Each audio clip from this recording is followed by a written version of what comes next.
When someone publishes a resource to the Water and Habitat Resource Center, that resource is automatically included in a list of unchecked resources, which can be found under Content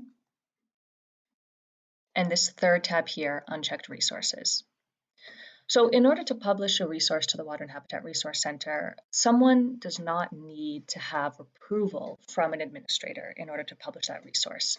He or she can just publish that resource, but the resource is included here under unchecked resources.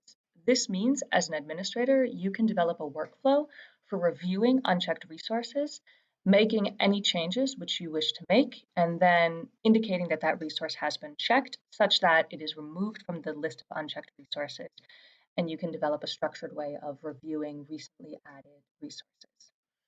So let's take this first example here, security survey for health facilities.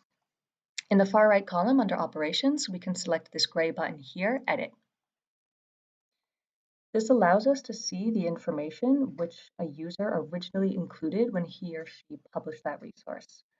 So we can see the title, we can see which source has been assigned, the author, summary, and the attachments and URLs which have been included, which language has been assigned, type, which tags have been assigned in order to provide information on the content of that resource, and so on. As an administrator, if you wished to make any changes to this information, you could do so here. You can then save your changes.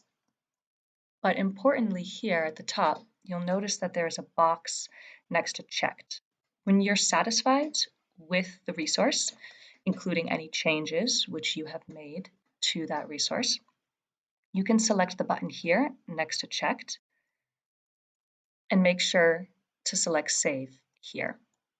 In doing so, let's just proceed with this example. The resource will be removed, or should be removed, from the list of unchecked resources. And indeed, we can see that that's the case. So we receive a notification that this resource has been updated. We know that the resource has been marked as checked, and we see that it's now removed as the first entry from this list of unchecked resources. So as an administrator, as you're developing a workflow for reviewing recently published resources, it will be useful to use this unchecked and checked functionality in order to maintain an overview of which recently published resources still require review.